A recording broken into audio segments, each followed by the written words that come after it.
Hey, welcome back. Thanks for sticking around through all these videos. This is the final one in the series where we're finally going to hit render and produce the final images for this concept. So now that we have our digital puppet in Character Creator 5 and we have all the textures ready from Substance 3D Painter, the next step is to set up some poses for rendering. So I want to create a dynamic pose, something that feels almost like a frame taken out of an action shot or an action video. So from the Pack tab in the content window, under motion and animation section, I've downloaded and purchased some of the content packs. So I'm going to use this parkour pack, which I think will be a great starting point for this kind of, action shot or action pose. So you can browse the library and all you need to do is drag and drop the animation onto the character just to test it out. And that's how easy it is to bring your character to life.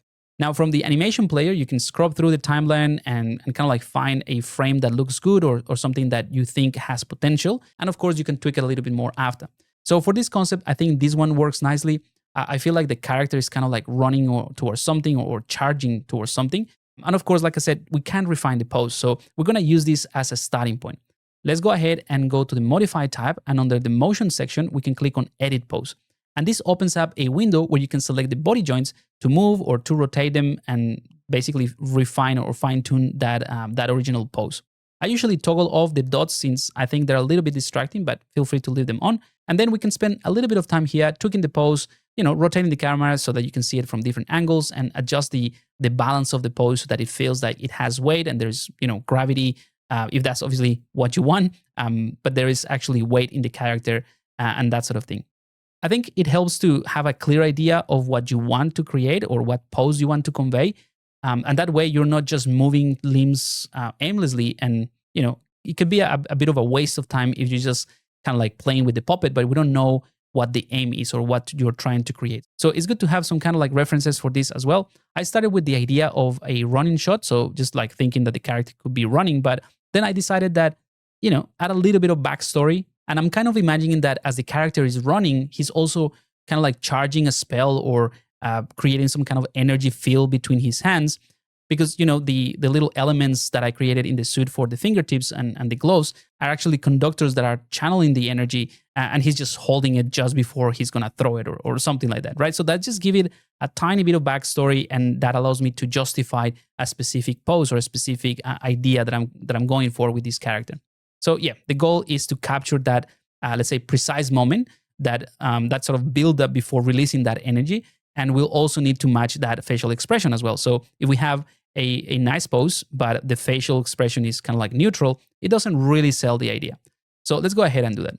So to edit the expression, we need to click on Edit Facial from the same motion section. And it's just another button in there.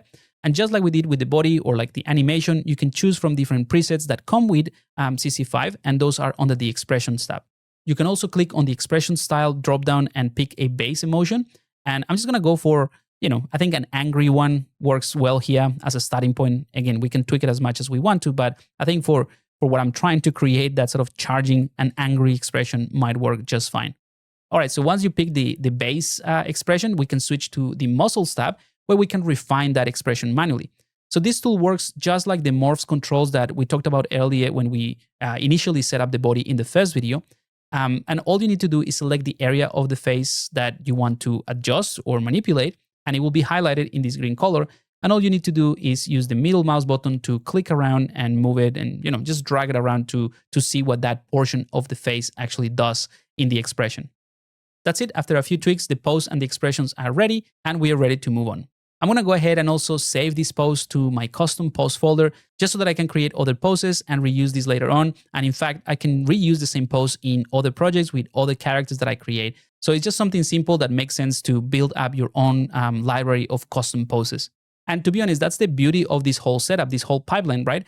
You have a fully rigged digital puppet that you can pose, you can animate, you can render however you like in as many poses and with as many expressions as you want. The hard part of the job is already done. This is just like the fun way of finalizing and presenting your character. All right, so speaking of presentation and rendering, we are now in the final part of this entire pipeline, the rendering stage.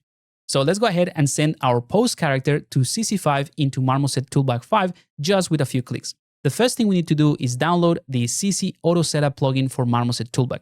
It is a free plugin that you can grab from the Reallusion website, so just go ahead and download it. It's very, very simple. The installation is super easy, and they have documentation that explains it very clearly. So I'm not going to get into that. It's literally just moving one folder into a specific folder that Marmoset uses to read plugins. That's it. That's the installation. But I already have it installed, so I'm just going to open up Marmoset Toolbag 5. And once it's open, to find the plugin, I'm going to go to the Edit menu, then Plugins, and then CC Auto Setup for Marmoset Toolbag, and click on the Character Creator and Icon Auto Setup. You'll see a small window appear here, and that just means that the plugin is working. Now we can go ahead and go back to CC5 and send everything to Marmoset. So in CC5, let's select all the pieces that we want to export. Let's go to File, Export, and then click on FBX. Now from here, from the FBX, we're going to choose the clothed character so that it includes everything else that we added, all the, the chest pieces and the armor and everything that we created outside of CC5. Now, in the export settings of the XBX, we're going to select the Marmoset Toolbag from this Target Tool Preset dropdown. That's it. Under the FBX option below, we can just go ahead and make sure that the export type is set to Mesh and Motion, since we are exporting a pose character. Otherwise, it will just create a T-pose or an A-pose character without any motion or any pose. So make sure that this is selected, Mesh and Motion. And of course, because we use an animation, make sure that the current pose is selected in this section right here. So we're not going to export an entire animation. We just go for the current pose. That's it. Let's go ahead and leave everything else as default and just click on Export. This process will generate the FBX. It also generates a JSON file and, of course, a folder with all the textures that we need to set up in Marmoset. All right, so once that process is finished, we're going to head back to Marmoset Toolbag 5. And from the plugin window, we're going to click on these three dots next to the FBX files so that we can find the path and we can load it. So find the FBX in whatever folder you exported to, select it to load it. And this, by the way, also automatically detects the JSON file as well. And that's it. From the plugin, we're going to click on Import. And after a short wait, done. We have everything set up in Marmoset, including lighting, as well as all the materials that are used for this character. How cool is that? This plugin is really cool. It also includes lighting presets and other settings, which, I think they're great starting points if you want to use them. But I like to create my own setup. Generally, that's what I prefer to do. I enjoy the process of building things from scratch. So I'm just going to collapse those for now and create my own. And the truth is that we could render straight away. This is already a good render. But let's go ahead and tweak things a little bit more so that we can match the background story. That sort of like idea of the character charging with some energy field. First, I'm going to turn off the world folder. That's something that the plugin creates, which, it has all the settings and all the lights, rather, which controls the default lights that are set up automatically by the plugin. So instead of all that, I'm just going to click on the sky object here, and I'm going to pick a different HDR image for my, let's call it the ambient lighting. I want something with a low contrast, a little bit darker, so that I can set up the lighting manually and have a bit more control over my key light, my rim lights, and all of that good stuff. All right, so once you choose something that you like for your ambient light, I'm going to bring back the world folder again and disable all the lights except one. And I'm going to choose that one, of course, to start editing. But I also noticed that the emissive channel of the suit are, it's a little bit dim, so it's not very prominent. I'm going to double click on the mesh, and you can do that with any mesh, and it opens up the material properties. So that's very easy. So selecting the chest piece, we double click on that, it shows the material. We can go to the emissive intensity and we can push that. And we can do it with any other material that has the same sort of deal, the same emissiveness. But that's it. Let's go ahead and go back to the lights. The default ones are good, but we can tweak the colors and the position a little bit just to slightly enhance and refine the look of this character. Because, you can use presets, but not every preset is going to give you what you want, depending on the pose that you have, the design choices that you made when you create, let's say, the suit in this case, and overall the mood that you want to convey with your character. So it's very important that even if you use a preset, that you customize it so that it brings to the light all of those things that you wanna create and you wanna show in your design. By the way, just a quick tip that has nothing to do with the light. Some of the meshes, when they are imported into Marmoset from CC5, they actually come with displacement map, which are really, really handy in specific things. So, for example, the eyes. If you open up the displacement section of the eyes material, you can adjust the scale of that displacement, and that will subtly change the curvature of the iris. So you can make that sort of concave or convex shape a bit more prominent. And those little extra details, I think, that's what makes the difference. So, just thought I'd mention it in case you want to spend some time on that. All right, so to create the custom lighting setup, I like to split my workspace in two views. I set one to draft quality or just great, to be honest, it's just more than enough. And this is just so that we can keep things lighter in terms of performance. Then let's go ahead and create a spotlight.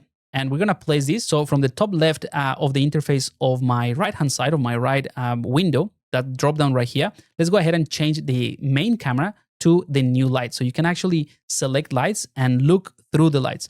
So essentially what we're doing here is we're setting the light's point of view as the viewport, as the camera in a way. So it's like looking through the light itself.